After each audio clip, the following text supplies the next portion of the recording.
नमस्कार। न्यूज़ के चौधरी में आप सबका स्वागत है।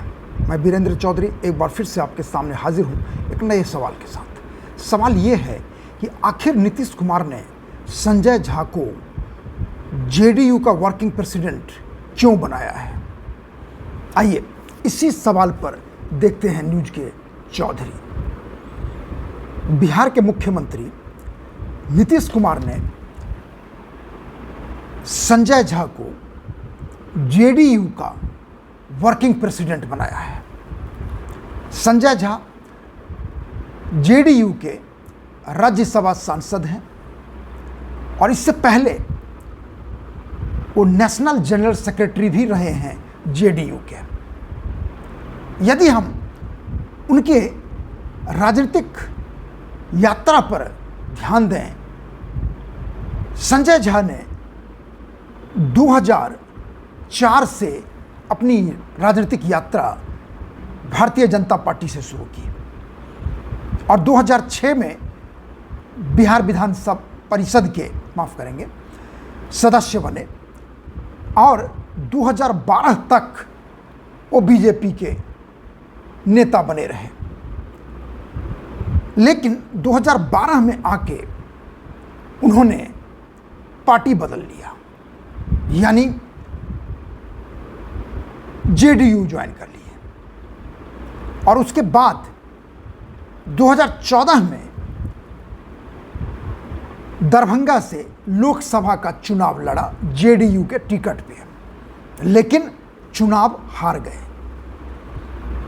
क्योंकि 2014 का लोकसभा चुनाव बीजेपी जेडीयू साथ नहीं लड़ा था और इसलिए उनकी हार हुई।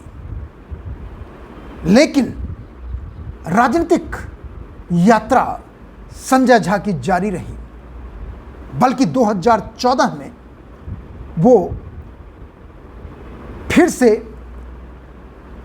एमएलसी बने और जेडीयू सरकार में यानी नीतीश कुमार सरकार में मंत्री बने और लगातार 2014 से लेके 2024 तक बिहार सरकार में मंत्री बने रहे। मुख्य रूप से जल संसाधन मंत्री का कार्यभार उनको दिया गया और इसी दौर में संजय झा नीतीश कुमार से काफी नजदीक होते गए। 2024 में नीतीश कुमार ने उन्हें राज्यसभा का सांसद बनाया और जब तीसरी बार लगातार एनडीए की सरकार बनी प्रधानमंत्री नरेंद्र मोदी के नेतृत्व में, तो काफी जोरों पे चर्चा रही कि संजय झा जेडीयू कोटे से केंद्रीय मंत्रिमंडल में शामिल होंगे, लेकिन ऐसा नहीं हुआ। कारण यह रहा कि ललन सिंह जो दूसरे जेडीयू के नेता हैं, जो पूर्व जेडीयू के अध्यक्ष भी थे, नीतीश कुमार के बड़े ही खासम खास हैं, संजय झा की तरह ही उन्हें केंद्रीय मंत्रिमंडल में स्थान मिल गया और उसके बाद नीतीश कुमार का यह निर्णय कि संजय झा को वर्किंग प्रेसिडेंट बनाना अपने आप में कई अर्थों में मायने रखता है और इसलिए मैंने सवाल उठाया है कि आखिर नीतीश कुमार ने संजय झा को जेडीयू का वर्किंग प्रेसिडेंट क्यों बनाया है, बनाने का वजह क्या है, और इसके वजह को हम आपसे साझा करने जा रहे हैं। वजह यानी कारण 6 हैं, ध्यान दीजिएगा। पहला कारण है संजय झा मैथिल ब्राह्मण जाति से आते हैं। संजय झा मधुबनी जिला के अररिया संग्राम यानी झंझारपुर के पास के गांव में उनका जन्म हुआ और उसके बाद वो जेएनयू में भी पढ़ाई किए, जहां से मैंने भी पढ़ाई किया और उसके बाद वो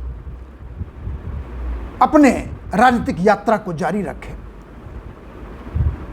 और मैथिल ब्राह्मणों की आबादी देखेंगे बिहार में, तो मैथिल ब्राह्मण के नाम से तो नहीं है, लेकिन कुल आबादी देखेंगे बिहार में ब्राह्मणों की तो लगभग 4% है।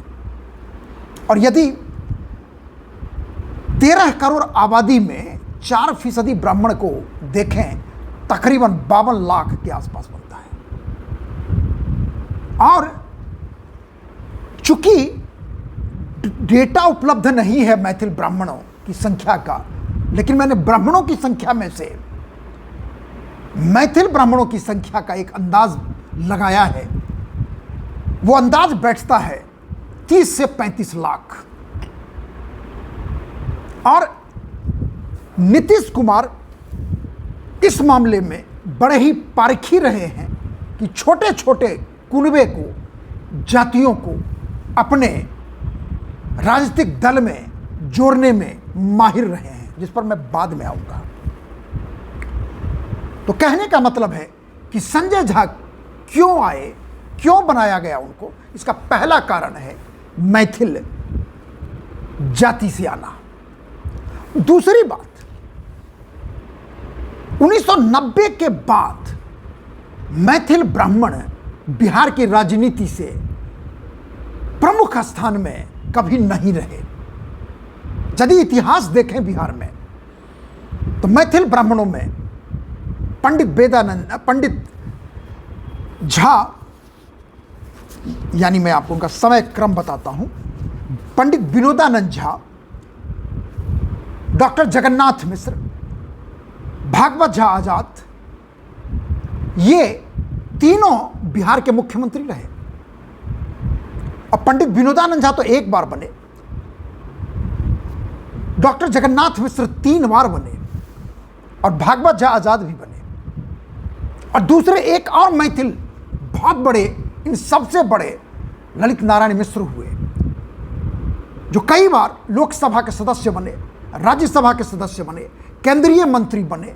और बिहार में यदि कहा जाए तो शायद ललित नारायण मिश्र से ज़्यादा पॉपुलर नेता, जिन्होंने बिहार के लिए बहुत कुछ किया, मिथिलांचल के लिए बहुत कुछ किया, वैसा कोई दूसरा हुआ नहीं। और मुझे लगता है कि 90 के दशक के बाद जो मैथिल ब्राह्मणों के नेता का, उस स्तर के नेता का अभाव रहा, शायद नीतीश कुमार उस अभाव को पूरा करने के लिए संजय झा को बनाया है वर्किंग प्रेसिडेंट जेडीयू का। और इसका प्रभाव निश्चित रूप से मान के चलिए कि मैथिल ब्राह्मणों के समाज पर जरूर पड़ेगा। और इससे नीतीश कुमार का पकड़ जो है, उनकी जो पहुंच है, सीधे सीधे जो मैंने बताया कि 2% या 2.5% जो भी जनसंख्या है मैथिल ब्राह्मणों का, उस पर अमिट छाप होगा। वैसे मैथिल ब्राह्मण अटल बिहारी वाजपेयी के समय से ही बीजेपी कहें या एनडीए कहें, बिहार में लगातार उनके साथ रहा है। तीसरा कारण, लोकसभा का चुनाव। लोकसभा चुनाव में 40 में से एनडीए को 30 सीट मिला। और मैं आपको एक आंकड़ा बताता हूं कि 30 में से, मतलब 40 में से 21 लोकसभा क्षेत्र ऐसे हैं जहां पर मैथिल ब्राह्मणों का प्रभाव रहा है, चाहे संख्या छोटी हो चाहे संख्या बड़ी हो। और वो कॉन्स्टिट्यूंसी में भी बता सकता हूं आपको। और वो 21 लोकसभा सीट में से यदि आंकड़ा मैं अभी आपको बताने जा रहा हूं, 19 सीट एनडीए को मिला हुआ है। कांग्रेस के खाते में 1 और अन्य के खाते में 1। अब वो कॉन्स्टिट्यूंसी कौन है वो मैं आपको बताना चाहूँगा। वो देखिए कॉन्स्टिट्यूंसी कौन कौन है। ये देखिए, वाल्मीकि नगर, पश्चिम चंपारण, पूर्वी चंपारण, शिवहर, सीतामढ़ी, मधुबनी, झंझारपुर, सुपौल, अररिया, बांका, कटिहार, पूर्णिया, मधेपुरा, दरभंगा, मुजफ्फरपुर, उजियारपुर, समस्तीपुर, बेगूसराय, खगड़िया, भागलपुर और सुपौल। यानी 40 में से 21 लोकसभा सीटों पर डायरेक्टली इनडायरेक्टली मैथिल ब्राह्मणों का प्रभाव है। यह सबसे बड़ा कारण है। दूसरा कारण जो नीतीश कुमार ने संजय झा को पार्टी का वर्किंग प्रेसिडेंट बनाया है। तीसरा है विधानसभा चुनाव 2025 में होने जा रहा है और निश्चित रूप से नीतीश कुमार के जहन में विधानसभा चुनाव का कैलकुलेशन होगा, क्योंकि यदि 30 लोकसभा सीट मिला है एनडीए को और 9 मिला है इंडी को और 1 इंडिपेंडेंट, तो यदि 6 विधानसभा क्षेत्र 1 लोकसभा पर रखे हैं तो आप देखेंगे कि 30 गुने 6 यानी 180 विधानसभा सीटों पर एनडीए का लीड है लोकसभा चुनाव 2024 के आंकड़े के आधार पर। और इंडी अलायंस का 9 सीट है तो उसको भी 6 से गुना कर दें तो यानी 54 सीटों पर इंडी अलायंस का लीड है और 1 पर इंडिपेंडेंट है तो उसको मान लीजिए 6। तो कहने का मतलब है कि संजय झा 180 सीटों में से यदि आप 20 लोकसभा क्षेत्र को 21 लोकसभा क्षेत्र को मान लें जहां पर मैथिल ब्राह्मणों का थोड़ा हो ज़्यादा हो प्रभाव है, तो आप अंदाज लगा लीजिए 20 लोकसभा माने 120 विधानसभा क्षेत्रों पर मैथिल ब्राह्मणों का प्रभाव होगा और इस प्रभाव वाले इलाके में संजय झा का उनकी भूमिका अहम हो सकती है। चौथा बहुत प्रसिद्ध है social engineering. Nitish Kumar social engineering के मामले में मास्टर हैं बिहार में। आप याद करेंगे कि जब वो शुरू में आए थे तो ओबीसी में से उन्होंने ईबीसी को बाहर किया था और उसको रिजर्वेशन दिया था। और यदि आप देखेंगे तो मैं आपको बताऊं कि उनके जो पॉपुलेशन है आप अंदाज लगा लेंगे कि नीतीश कुमार का, अब देखिए ये नीतीश कुमार का ही फॉर्मूला है कि ईबीसी बिहार में जो जाति जनगणना हुई है उसका आंकड़ा कहता है 36% ईबीसी है, एक्सट्रीमली बैकवर्ड कास्ट। ओबीसी है 27%, शेड्यूल कास्ट है 19.65% और 15-16% मान के चलिए अपर कास्ट है, जिसमें मैंने पहले बताया आपको कि ब्राह्मणों की संख्या सबसे ज़्यादा है। दूसरे नंबर पर है राजपूत, तीसरे नंबर पर है भूमियार और चौथे नंबर पर है कास्ट। ये अपर कास्ट की बात कर रहा हूँ। तो नीतीश कुमार ने अपने शुरुआती दौर में ही ईबीसी का ऐसा फॉर्मूला लाया कि आज भी ईबीसी का अधिकांश वोटर या जाति एनडीए के साथ होता है, नीतीश कुमार के साथ होता है, नरेंद्र मोदी के साथ होता है। उसी प्रकार दलित भी साथ होता है। ओबीसी में नॉन यादव मतलब हुआ आपका यादव की आबादी तकरीबन 25% है और उसके अलावे जो 27% में 12 से 13% की आबादी है वो है कुशवाहा, कुर्मी, बनिया। कुशवाहा हुआ कोयरी जिसे सम्राट चौधरी आते हैं और कुर्मी हुए नीतीश कुमार स्वयं। तो कहने का मतलब है इन जातियों के सोशल इंजीनियरिंग ने एनडीए को हमेशा 2005 से लगातार आज तक बढ़त दी और अब नीतीश कुमार अपर कास्ट में भी ब्राह्मण जाति को इस तरह से घेरना चाहते हैं कि हालांकि उनके साथ है, लेकिन यदि इंडी अलायंस तोड़ना भी चाहेगा तो नहीं तोड़ पाएगा।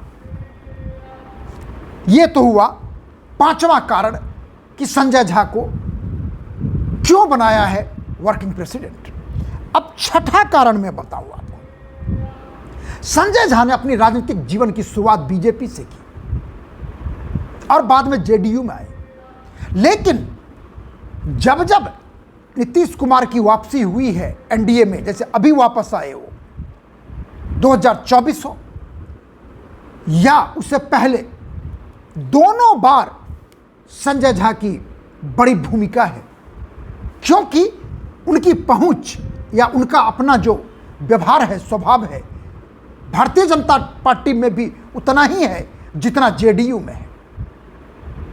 और यह सबसे बड़ा कारण रहा, छठा कारण, कि नीतीश कुमार संजय झा को वर्किंग प्रेसिडेंट बनाने का निर्णय लिया, क्योंकि वो राज्यसभा के एमपी हैं, वर्किंग प्रेसिडेंट भी रहेंगे, दिल्ली में रहेंगे, और नीतीश कुमार के राजनीतिक कॉम्बिनेशन, परमुटेशन, एनडीए जेडीयू की समझदारी को वो बनाए रखेंगे।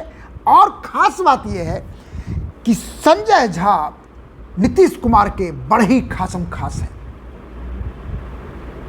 और इसलिए ये 6 कारण जो मैंने आपको बताया, यही 6 कारण है जिसकी वजह से नीतीश कुमार ने संजय झा को जेडीयू का वर्किंग प्रेसिडेंट बनाया है। आखिर में, यदि आपको एक कार्यक्रम अच्छा लगता है तो इसे आप लाइक करें, शेयर करें, और यदि कुछ कहना चाहते हैं तो कमेंट सेक्शन में जाकर अपनी बात जरूर लिखें। और आखिर में आपसे एक निवेदन है, प्रार्थना है कि मेरे यूट्यूब चैनल को आप जरूर सब्सक्राइब कीजिए, जिससे हम आपके साथ हमेशा बने रह सकें। बहुत बहुत धन्यवाद। नमस्कार।